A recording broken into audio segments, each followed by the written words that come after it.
Welcome to God's Way, YTVY, by the grace of God. I'm Adolphina Shephard.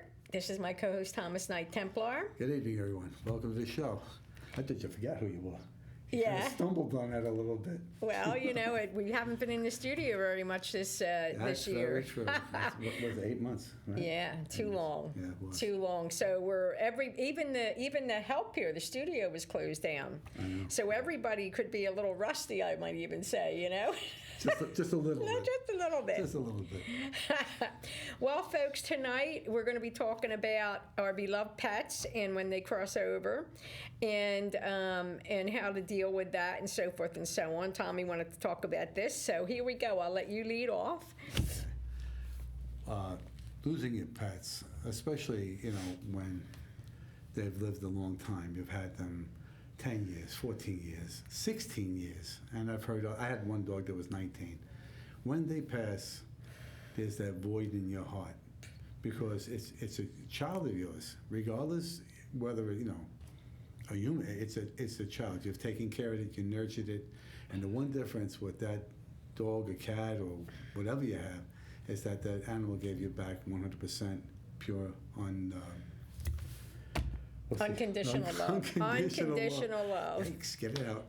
Anyway, and when an animal gives you that kind of love, it's very, very hard to fulfill that void when they leave. And so you know what it is. You get used to the routine. You get up in the morning, you let the cat out or the dog out, right, or whatever you have, rabbits, you let them out. Then you have them come back in. Then you feed them. And then you go do your work, whatever you're going to be doing. And it's a routine. And when that gets done over 10, 15, 20 years even, I had a cat that I was telling you about, 24 years old, and passed away. 24. You have a cat that old, that's having a I know Vicky had a cat that old, yeah. It's hard to believe these animals live that long. Yeah. And I know that you have just gone through this, and we were discussing this on how to come to grips with what has happened. And coming to grips with what happened, there's a lot of different methods and a lot of different things that I would advise you to check into.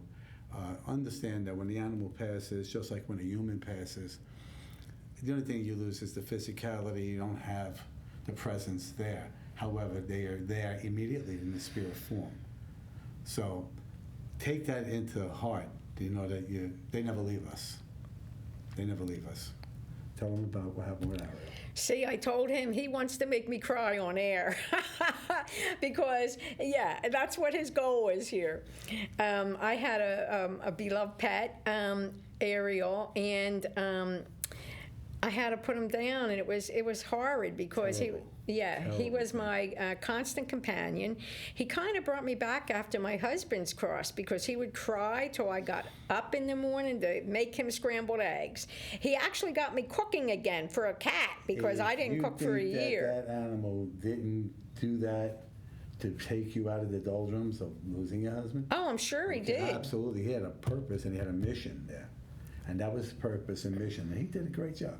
He had a service contract, and he would also, a good friend of mine, Carol, who's a wonderful clairvoyant, she said, if you want him to gain weight, you have to give him people food. And so he loved roasted chicken, so I started cooking that for him all the time. So now, naturally he wanted his roasted chicken. So it took me a year. This cat got me cooking after a year. Well, there you go. The whole thing, if I would have thought you were going to make me a chicken, I would have came down there.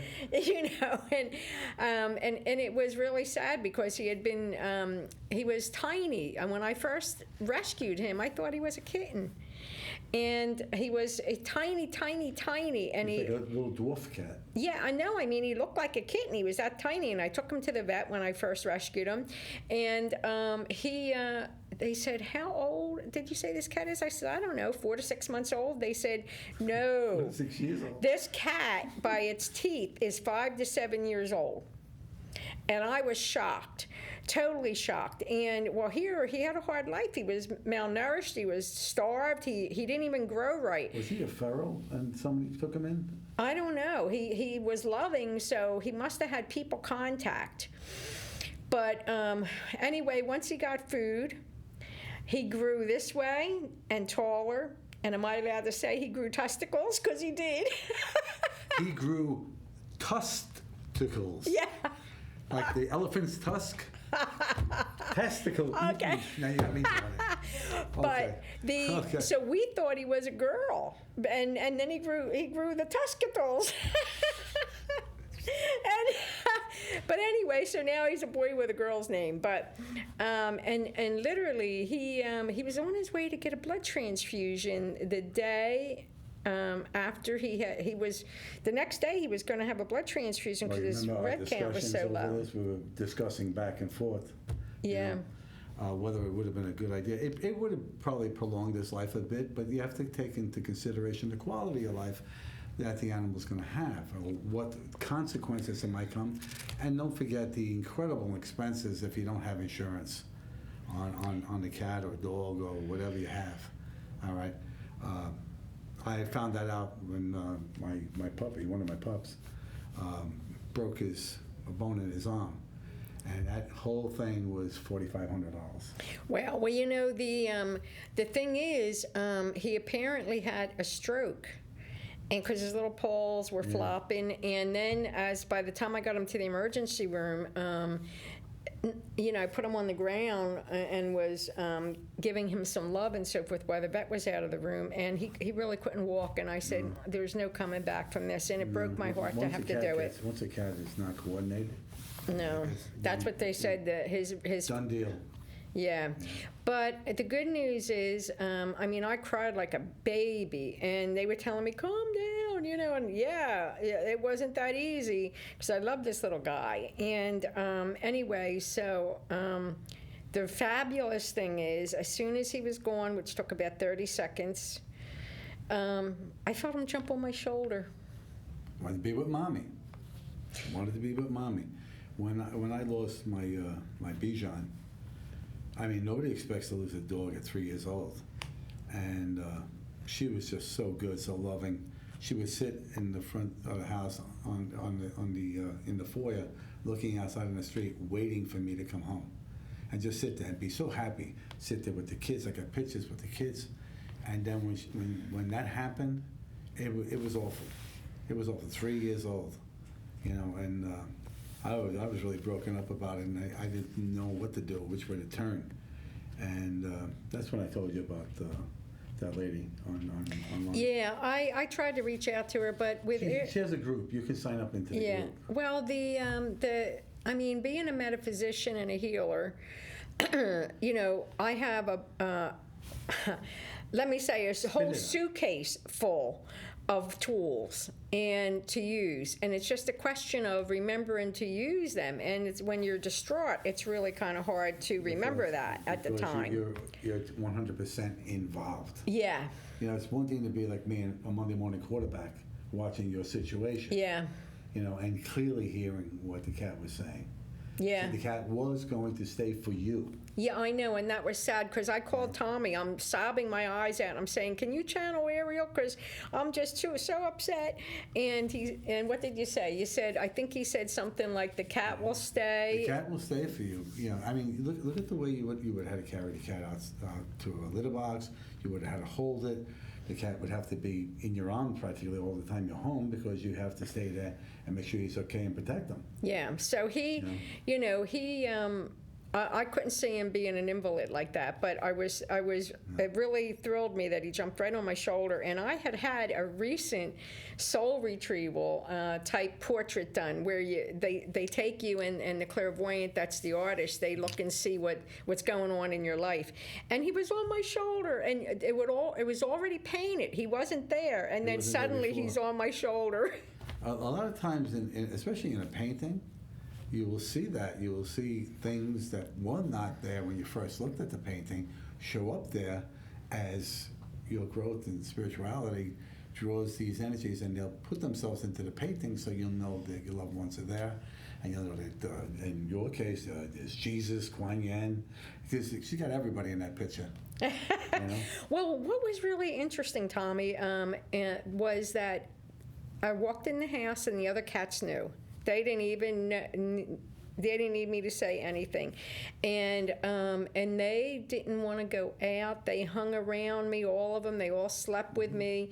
You know, they hung in the house, and they were just around me. Because they wanted to be around Mommy, because they know that, you know, you'd have tremendous loss. You have that emptiness, that void. You know, and I believe me, I know that void very well.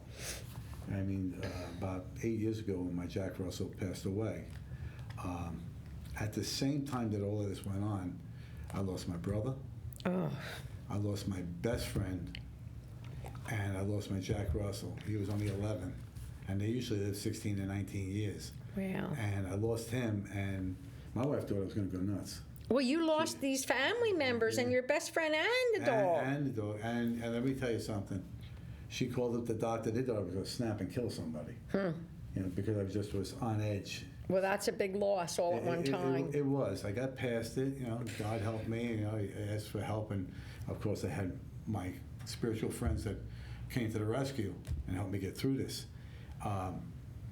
You know, I was grateful for that, because there was a gigantic hole from that dog.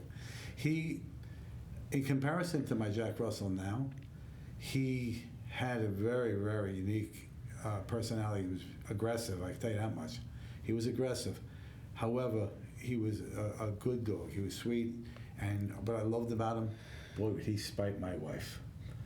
Boy, he would just dig it to her. Just do crazy things, like walk over to the garbage pail and just look at it like, watch me, pick up his leg and pee on it deliberately. He just had these. He had the horns. He was something else. And she would yell at him. I'd be in the other cracking up, because I know why he went and did it. Now he was like my little buddy. He was always with me. All right, and then he was gone, and it was just unbelievable. But he validated from the first day. I had learned some techniques on how to deal with them. Act as if the dog is still in present form. All right, and I was doing that, so now he was able to come out with me in my truck and go for rides when I would go out and I go to do a job, whatever it is. I always had him in there, and I would acknowledge him being with me, and he would acknowledge back. I was behind. It was funny. I was going into Brooklyn, and I was behind one of them flatbed tractor trailers. And the back, it was an empty tread bed, and in the back there's a little piece of metal, and there's a sticker there that says, "I love my Jack Russell." Out of the clear blue, there it was. Aww. You know, and the same thing happened with Cassie. That I was, you know, I had her toy. I still have it in my truck. I have a toy. It's a little lamb, and I could smell her scent on that. And every now and then I'll grab it, and I could just be close to the dog, and she validates. And it was the thing. I love my Bichon Frise on the back of a car right in front of me. Well, you know, my cats are still, they've changed their roles. It's really different. It's like they've stepped up. Like the one cat, he used to jump when my husband would have his coffee and read the paper. He'd jump on his lap. So he's doing this to me now. And then two of them, they sit and they beg. And one of them has become extremely vocal, just like my Ariel was. Because Ariel was very vocal. And if you remember. I heard her in the background that day. Oh my God, there's so many times. How many times have we talked on the phone and he's there meowing, and he has such a distinctive meow. And the one cat, he's become extremely vocal, and I'm like, okay, you did this, you know. So they're kind of like shifting all their roles now that Ariel's not there, and I'm finding it fascinating. And The difference is that they can see Ariel. Right. Oh, that reminds me. I would say to them, cat just staring off like this. Well, I'll ask them. I'll say, "Do you miss Ariel?" And they'll go, "How can we miss him? He's here. He's right here." And now he's better. You know? And he'll rub against my leg. He's gone now, but he'll come back and forth. But for the first week or so, he was like rubbing against my leg whenever I sat down to eat, because that's what he would do. He would beg and eat his. Whenever I ate, he ate. You know what I mean? My Jack, he was only allowed to go upstairs in the bedrooms on Sunday, and that's because my wife would send him upstairs, go get Daddy. Go get Daddy. And he would come, he was like a kangaroo, if you know Jack Russells. He'd jump right up on the bed, and he didn't want to wait for me to get down. He'd come and he'd snuggle up against me, and he would just dig his right into me. And I knew he was there. And at nighttime, especially if I'm talking about him, like I expect probably tonight he will, he'll come up on the bed and I'll feel the bed go down. Yeah, Yeah. I That's get what that they go down. because you Yeah, know yeah. what?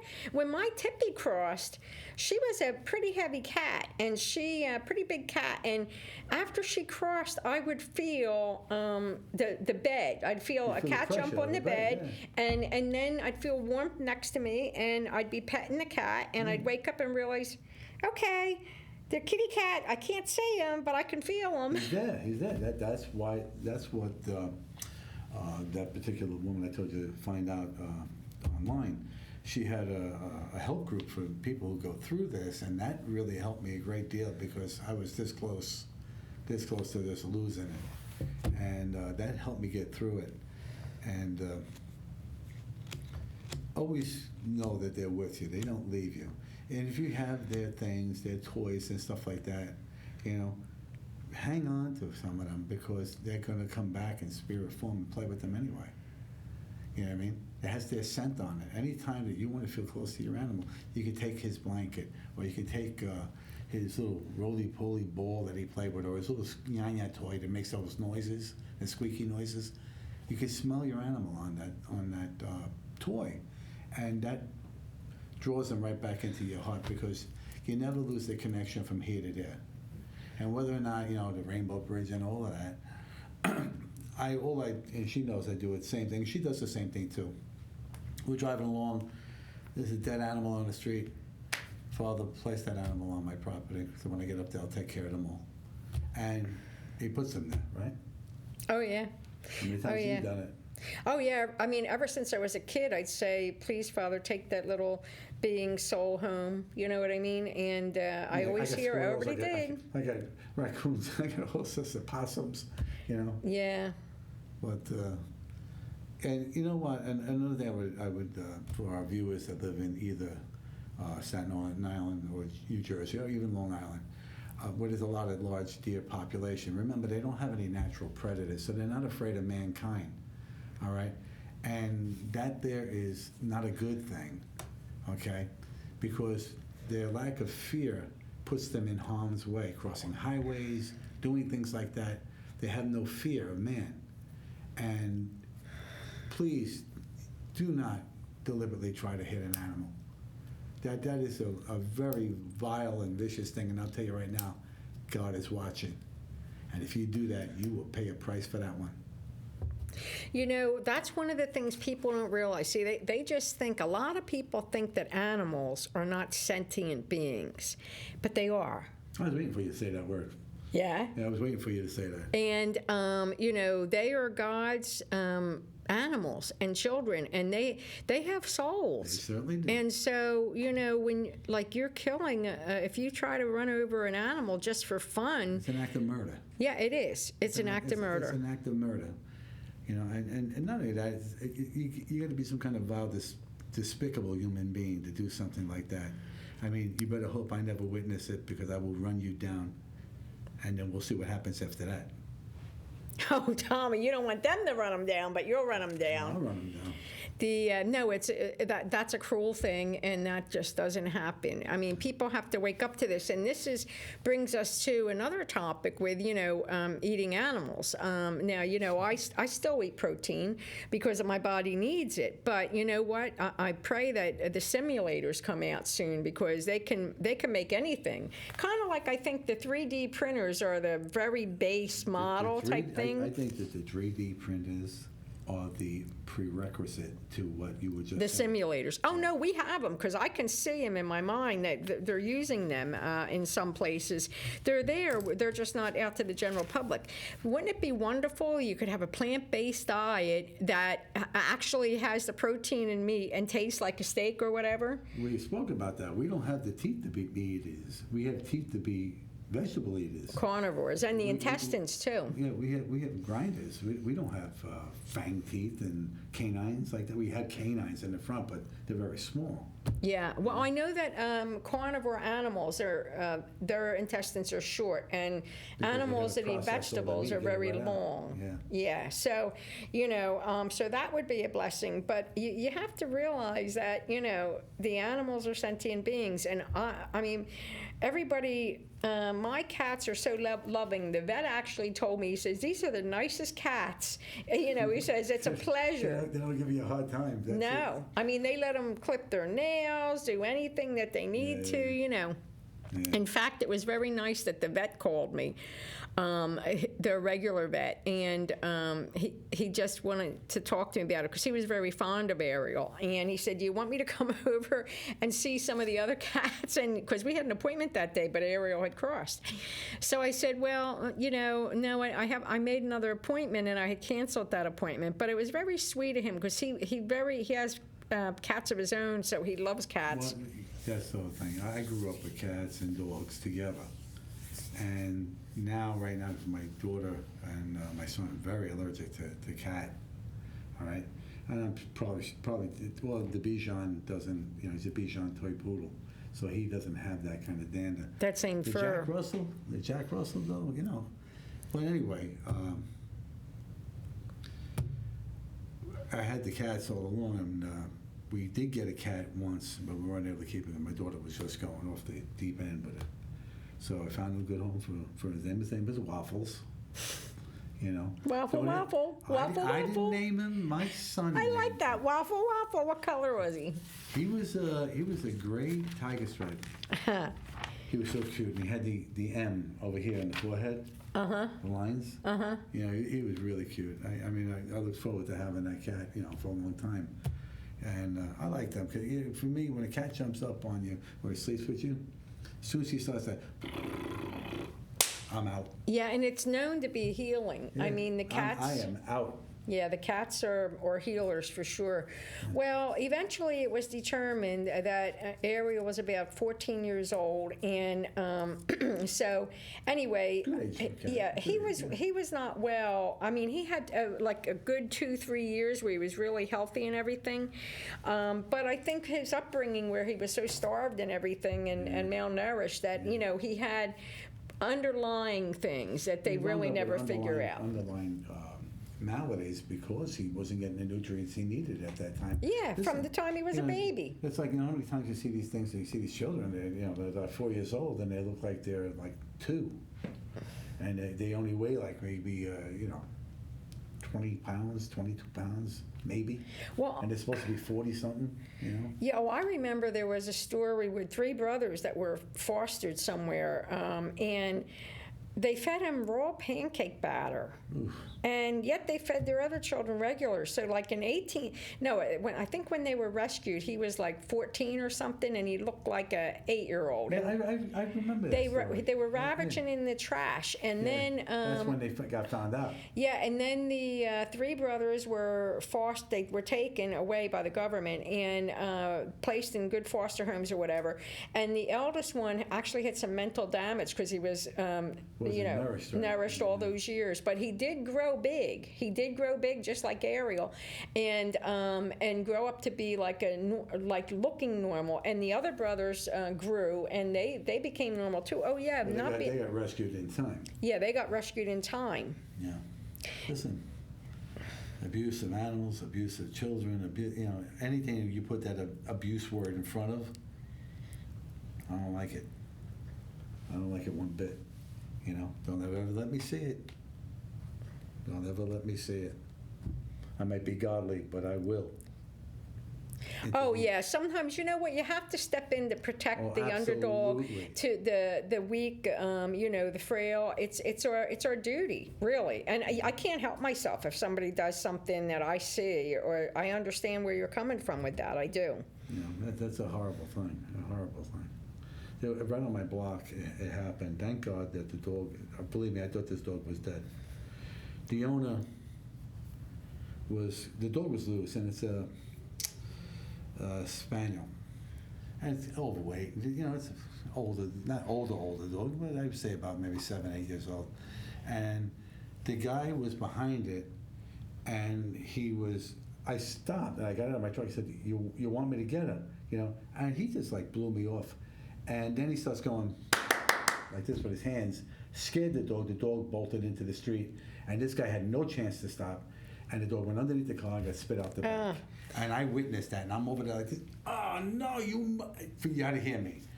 The explicatives that were coming out, and they weren't at the guy who hit the dog. It was at the guy who owned the dog. Okay? Because if he didn't do that, the dog would have stayed on the sidewalk. All right? And I was going to get him. And that really, really, I see it play over and over in my head. I thought that dog, I'm serious, he started crying and he ran out and ran back to the house, limping and everything else. Took the dog to, I guess, Red Bank, and they had the dog there for quite some time. But thank God the dog was okay. He was all banged up, bruised, but he had nothing broken and nothing internal.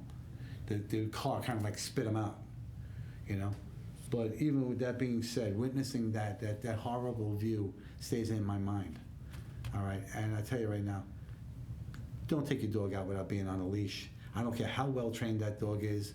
The stupidest thing, a squirrel, a wild animal, dog bolts, people, they don't stop. All right, don't do that. Don't do that. The horror of that view was enough to really change your perspective on everything. When you see something like that, that was just horrible. You want to touch on some of that? Well, I just wanted to talk about a little bit, if we had time, and it looks like we do. Being the new moon tonight, that's a time when you want to bring in what you want. You want to envision what you want in life, how you want the world to be. How you want your life to be. And how you want your life to be. I mean, I think, don't you think most people want the same thing, like a roof over your head, food to eat, love? A lot of times, you see, what you're saying, this is true. We, regular people, say that. But then you get those that have tremendous amounts of everything. And then you have to say, well, they should be grateful that they have that and this and that. And a lot of them aren't. They're not grateful for what they have. Okay? I look at it this way. If we would all to get together and actually come together and not the divisions that we have today, that we would be benefited 3, 4, 10-fold. Anything that we would sow, we would reap and share with everybody. But nobody wants to believe that principle. Why? Because it's biblically sound. And they're trying to take that out of everything in this country. I know, and it really shouldn't, because, it's horrible. It's horrible. I mean, they're attacking this justice, all right, because she's Catholic. What the heck does that mean? Well, nobody else has a religion that's on that book? Yeah, I know. This has got to stop, because it's got to. Well, I don't want to go into the negatives. What I want to do is focus on what we can do. Well, that is a negative. Right. And trying to deliberately lambast somebody that doesn't deserve it. I know, because that's what they do, but what we want to look for is during this time frame, and it's every new moon. You can look at your calendars 3-4 days ahead of time. Make up a list of things you want in your life and visualize it. Like, how about clean air, clean oceans? I mean, well, we kind of have a lot of that now, because without air travel being as heavy as it was. We don't have all the cars. And all the cars, people not going to work, working from home. Let me tell you something. You see how much real estate is available in Manhattan? You wouldn't believe it. Why? Because people have moved out? Yeah, they ran for the hills. Huh. Well, the biggest thing is, too, that we have, in my opinion, one of the downfalls is we kind of have, these career politicians who've been there forever. So they're like the foxes in the hen house, and they got their own little thing. Mm-hmm. And we really want to have divine government for the people who are for the people and are the people. That is part of our Constitution. But I'm going to tell you now, when people get into politics and they win office, all right, nobody should be in any office for more than 2 terms. So if you're a congressman, you get a 2-year thing, 2 years and 2 years, and you're done. Okay? Senate, same thing. Nobody should be there 50 years. Nobody should be there 20 years. Nobody should be there 10 years. Well, and here's the thing that gets my goat, right? Everybody in the world depends on Social Security, most people, unless you're very wealthy, when they retire. How come the career politicians have voted themselves full salaries for the rest of their lives? Yes, I know. I mean, come on, you know how to fix Social Security? They're always saying, and Medicare, Put the them rest, on it. Put them on it. It'll be lickety-split. Listen, you know what I You mean? want to get perfect health care? You don't need Obamacare. Get their health care. Whatever they got is good enough for all of us. Right. Why should they Without have a us separate paying health? them taxes, Yeah. they ain't in office. Right. And why do they have specialized health care that we can't get? That's right. No, wait. See, what's happened is they've elected themselves kings and queens. Well, that's, you see the one there, the Speaker of the House there? Well, Yeah. what? That's what I mean. We need divine government for the people, because basically they've elected themselves kings and queens. Did That's we what they really did. escape from That's what they did. England? Listen, well, we have our own monarchy, more so to speak. Okay. What I don't like is that they try to adjudicate what the judiciary should be doing. Okay. There's a separation of powers, but they are trying to overrule the Supreme Court and trying to monopolize it, right, to their favor. Okay, and they'll do anything in their power. I mean, our predecessor here, we did nothing but lambast the Supreme Court and the justices if he didn't get his way. So, what is that? You're going to stamp your feet and go, take your ball and go home, little Johnny? You know what I mean? So, this stuff has got to stop. Yeah, like I said, divine government by the people and for the people, not these career politicians. And one of the things I want to tell you about, which I don't want it to go over your head, so I'm going to try to make it real simple. The first veil to distract you from becoming the true child of God that you are, even if it's been covered up, because we've been brought up in a society that is not really of God. Okay, just the opposite, You've been brought up, going through our educational system. It used to be good, and then all of a sudden, we don't learn about patriotism anymore. We don't learn about history anymore. All right, you learn about other countries' governments, but you don't learn about your own. Okay, you don't learn about having pride in your government. When I went to school, you had no matter what party it was, you Pledge had the of president. Allegiance. You had the president's picture in the room. And you pledged allegiance. Now I saw something on one of these things where you see the teacher is teaching in front of the class, and there's a picture on the TV that was in the room of the president, and she turns around and she's going, psh, psh, psh, psh, Oh, like come she's on, shooting so at- disrespectful. Not only is it disrespectful, but she should have been fired immediately. Okay, for no other reason, because she's impressing The children. the children's minds. Yeah, right. Okay, and that's why she should have been fired.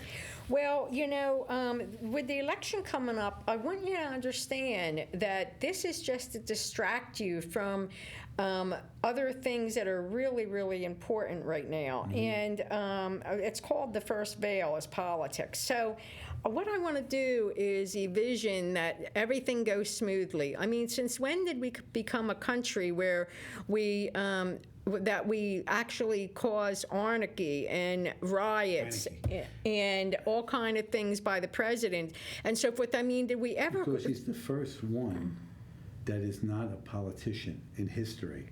That's number one. Number two, he's the first one that in the first 3 years of his presidency, he did more than his predecessor did in 8 years. Well, and more than if you combine Bush and that. Usually, I had someone say to me the other day, that both parties are bought and sold. Absolutely. Well, normally it's true, but hey, you know what? I got to say about the president we have now, he was rich. He came in, he was rich, and he doesn't take a salary. So that part's not true. That's right. And I guarantee if the other one gets in, he'll take a salary. oh, I'm sure. He's been taking it for 49 years. Why not? What's another 4 years? Well, another concern that I have is, that everybody just stays calm and realize that, it's not going to change anything no matter, if you stomp your feet, scream, etc. Just be calm and rational about it. And What it is, they're not taking into consideration that no matter who's in the White House, they're not in charge of the country. They really aren't. It's the corporations that supply the money and all the pushing of their things in through the political thing there, the lobbyists, okay? If I was the president, there would be no more lobbyists. Oh, yeah. Oh, there would be no more lobbyists. They'd be gone, okay? They'd be outlawed like the plague, like this phony plague, okay? I would definitely make sure the corporate power, okay, cannot line the pockets of our politicians, and that's what happens. The minute they get into Congress, the minute they get into the Senate, these things start going on the side. And if you think that don't happen, boy, are you dumb. You know? Look at China. China's been supplying people the money. Everything was running smooth, right? We weren't growing as a society. We had 1.2 or 2.1 growth. All of a sudden, we got like 5% growth, all right? And that's not good. He's doing a terrible job. I mean, what's with that? I don't know, Tommy, but you know what? You mentioned a phony thing going on right now, which, I happen to agree with. I mean, I'm not saying it's not real, but I'm saying that it's far blown out of proportion. And I think that the fear that it's creating, it's time to turn off the TVs. That's the truth. Yeah, because you know what? I realized something. The TV, if that's all you're glued to is the TV, really, you know what's happening? You are a TV zombie. You are not even living your life. You're living it vicariously through the shows you watch. What about maybe you spending that time with your family? You know what I mean? Or in meditation or in prayer, because you know what would help this country more than anything is to turn to our Creator and call out to our Creator. You need a spiritual revival. We do. And I can tell you right now, for those of Aaron, it's been up until the beginning of this, there was a lot of problems with you can't call these people over here this, or you can't call them terrorists, or you can't do this, you can't do that, okay? But I will tell you right now, to all the organized religions, you will not have a religion, it will get outlawed, okay? It will get outlawed, all right? Down the way, if this doesn't go the way you think it's gonna go. There's only one person that's for God in that White House. All right, and if you think it's going to go the other way and that's going to be, no, it ain't. You're going to lose more of your rights. You're going to lose more of your personal. All that stuff is going to go by the wayside, and only elite groups are going to have special things. All right. Let me tell you something. You're pushing everybody out. And when you're going to push too far, there's going to be nobody to pay the bills. Keep on doing it. Well,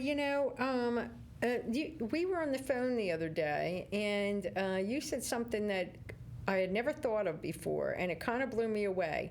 Because I was saying, that sometimes I'm electronically sensitive to electromagnetics and so forth. And I said, you wouldn't think that something like this would come from an inanimate object. And Tommy said, if you think it's not alive, and when you think about quantum physics, he's right. He said they have positronic brains, and they're reaching out with the AI through the cell phones, the telephones, the TVs, the computers, and that's why they can't even walk their dog or take a walk in nature without their phones, because because the positronic brain is calling them. So if you don't want to be AI, shut off the technology. Like we said the last time, this thing here has made once a large world into a golf ball.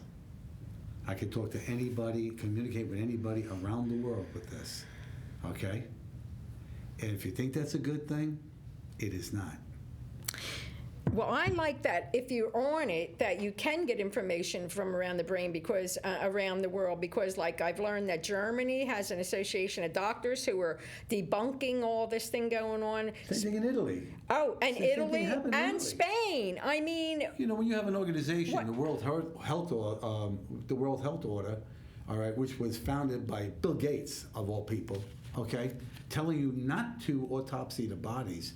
And then when they did autopsy the bodies in Italy, when they said screw them, all right, when they did autopsy those bodies, what did they find?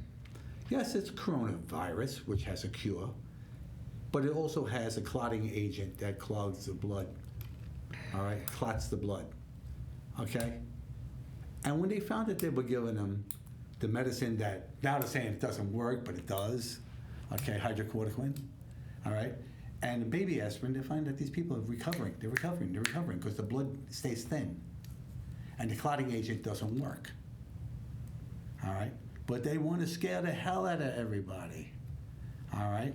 Every time you turn on that stupid boob tube and you watch that news, the subversion, the hypnotic bombardment that you receive from the news, okay, is incredible. Is incredible. When you have the gift of discernment on your ascension path, when it's given to you, you will have what I call, and I tell Sis all the time, it's a BS barometer.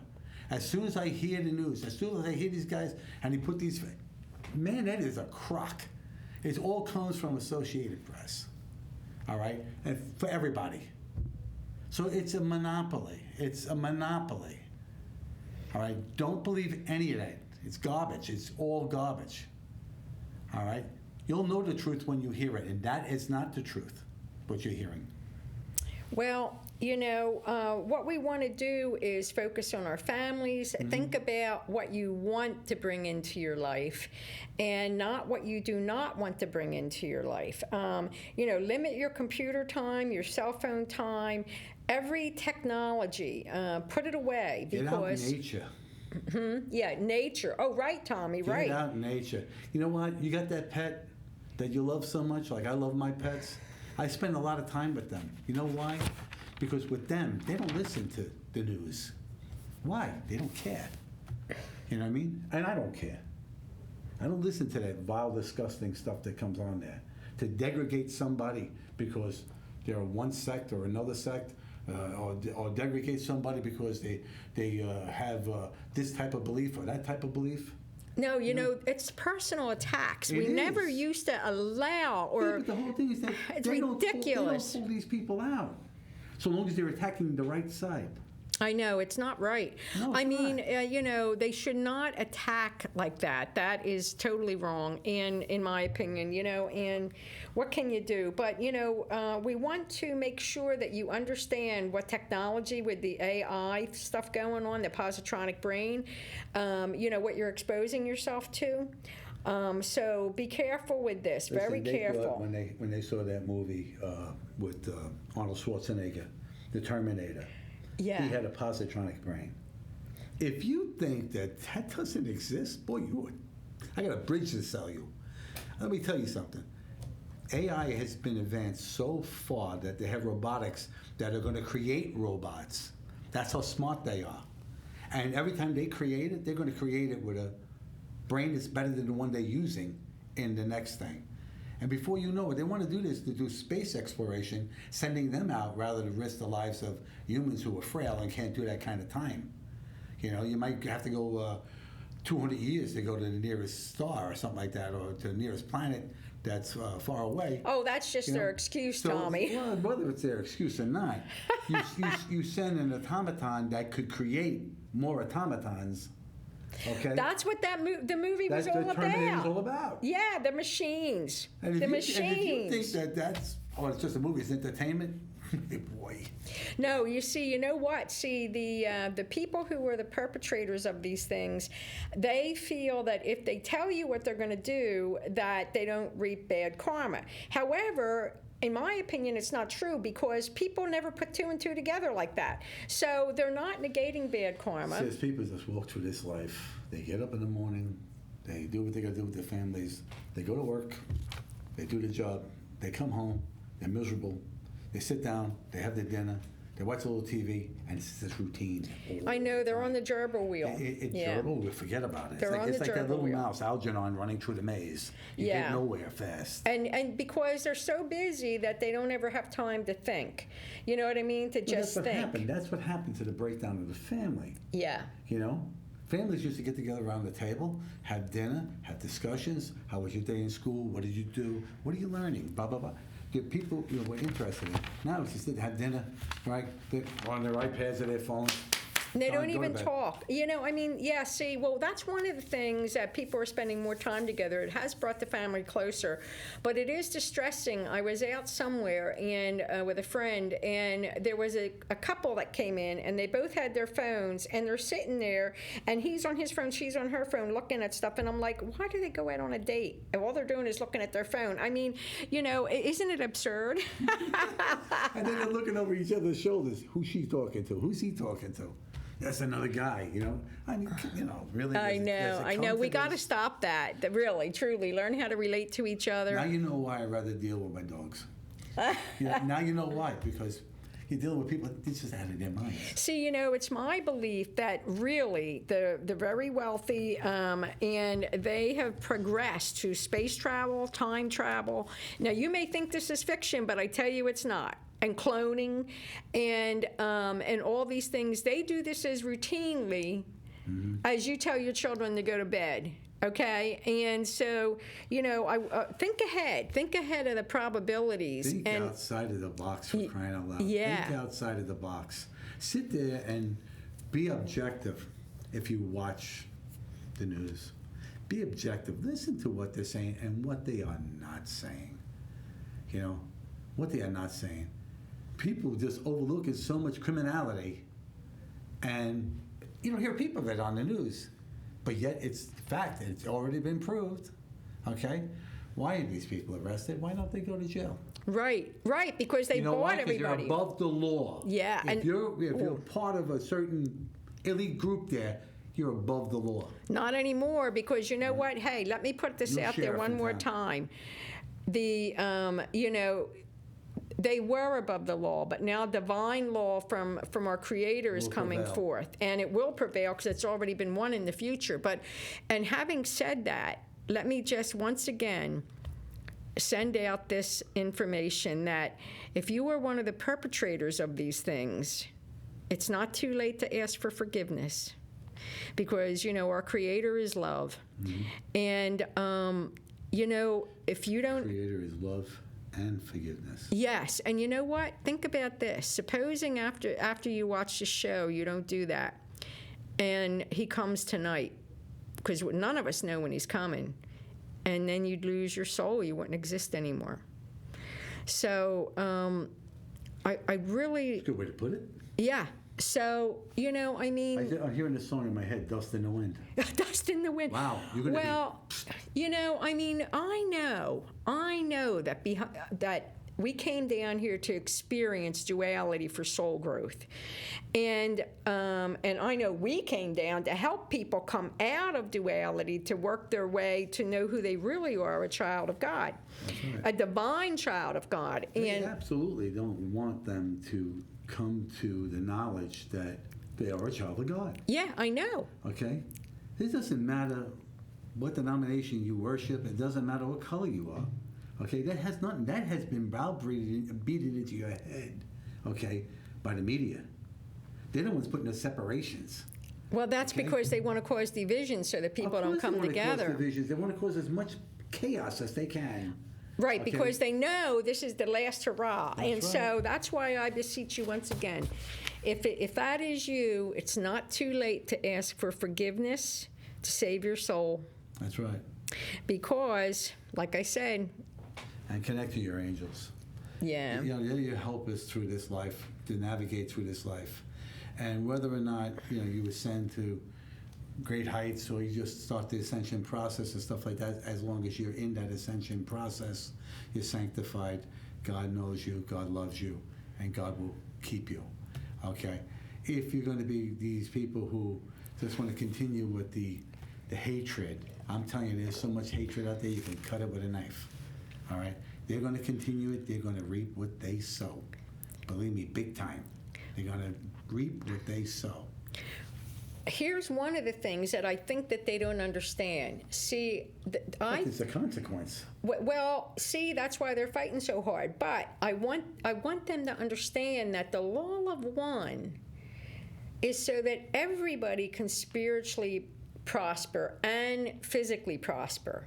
Okay, and that means you too. It's not going to be taken away from you if you ask for forgiveness. You know, I mean, that is the law of one is basically you treat the other person like you would like to be treated. Not like, you know, you're scum of the earth, that you're the servant or whatever. No matter who you can be a bum in the street, and that person may have more godly qualities. And the person who has everything. Yeah, and you know what? I found that to be true, that those who have very little give and give and give, and those that have a lot don't. That's how they maintain their wealth. When I was listening to a CD of Dr. Wayne Dyer, he grew up poor, kind of like I did, and but I didn't wind up in a foster home. He was in a foster home for a period of a few years, and he never had much of anything, but he would give you whatever he had. Yeah. And he was at some reunion of his school that he went to, and he was dancing with the prettiest girl in the school at the time, who was his friend. And she said, "You know, Wayne, the one thing I remember about you is that you didn't have anything, but you would give everybody. If somebody didn't have that lunch, you give them yours. You were just that way. You would give them everything." And until the day he died, he did that. And he did wind up being a wealthy man, I think, right? He was a wealthy man, but he gave so much away. He gave so much away. I mean, that man was a good man, And if you get an opportunity to get some of his audio books, or even read the hard copy, okay, you know, that'll help you on your path, on the ascension path, because you start to learn how manifestation and things like that work. All right, and no better teacher would there be. What I love about Wayne Dyer is when he talks about somebody like a Neville Goddard or a Carlos Castanedas, he mentions them. He doesn't take what they say for himself. He mentions them. You know, he gives them credit for that knowledge. Okay, that's what I love about him. And to me, he might have passed over, but he's still here. He's still here. His imprint is on those who love him. Well, you know, one of the things I call into being with this new moon is kindness. Kindness. And, you know, you never know what that other person is going through. Perhaps they had just lost a pet or their best friend or their brother, and, you know, they're acting out, and you don't realize. You know, and you know what? Smiling is a living prayer. It doesn't hurt. It doesn't cost you anything to smile. You know, and listen, set your intention for the day. That's what I do. I get up in the morning, and I say, I talk to God, and I tell God, I said, this day is going to be better than the other one, and every day after that, it's going to be better than each other one that was the predecessor. And as I go forth in this walk, you know, I set the path, I set the tone. All right, you too can set the tone. All right, just make it your intention that on this day you're going to behave this way, and that's how it's going to be. And so it is, amen. And go forth and being the person you're supposed to be. Pay it forward. You know, it wouldn't hurt you to be kind. I see so much disrespect. I mean, it's incredible. It's incredible. You know? Well, you know, people have to understand the law of attraction. And we were talking about the TV with the fear generation, with the fear it generates. Well, see, when you watch that and you constantly are watching it, that's what is going to be attracted to you. So that means if you're afraid, you're going to attract more fear. It's the same thing when I get a lot of some clients, they'll talk to me and they'll say to me, you know, why do I keep on attracting these kind of guys? Well, where are you going for them? You're not going to find Mr. Goodbar in a bar. Okay? We got 3 minutes. Well, you know what? Really flew by. Oh, are we ready to close out? Yeah. All right. Well, Brian, we got 3? Okay. Well, I want to mention one more thing that bothers me. You know, this is supposed to be the richest country in the world. How can we have homeless? Especially that the homeless or a vast majority of are veterans. Yep. How can we not take care of our veterans and make sure that they have homes and medical care and? Well, they have that now under this president. They have that now. See, and that's particularly, but the point is, here in this city, okay, in this city, they have released the hounds. They have degraded the quality of life in this city, okay? The guy who runs the state and the guy who runs the city, all right? Two of them, absolute off the chart crazy, all right? To destroy the country's money is here in New York. And to have the rich running out of here like rats out of a fire, okay? Why? Because they don't want to live here with the chaos. If you have a mayor, he's supposed to be able to protect all of the people, not just some groups that he's pals with. Right. Okay? Right. And the same thing with the other guy upstate. Okay? Yeah. Well, I agree with that. And so let's also put that out there, that we have divine government and that all the homeless have homes. That's I mean, right. the veterans should make an adequate pension. That's right. That they can live. I mean, after all, especially if they've lost an arm or a If leg they or lost an they're arm or a leg, mentally of course ill. they're going to get that. But any person who volunteered, okay, to go into the military, whether they're hurt or not hurt, the minute you went in there, you have a guaranteed pension. I don't care if you're in there 5 minutes or you're in there for 20 years. You get some kind of a pension or benefits. All right, we're going to wrap this up. Brian, what do you got, 1 minute? Oh, we're wrapping up now. Okay. So this will be visible on Channel 79 Spectrum and on Channel 35 FiOS here on Staten Island, and on YouTube under the show title name. All right, good night, everyone. Good night, Thanks for coming. everyone. Be kind to your animals. And be kind to people. That's right. I just said that. That was my next thing. Ah, see, I beat you. All right, wrap it up, Brian. Music, maestro. See you next time. And there's the music.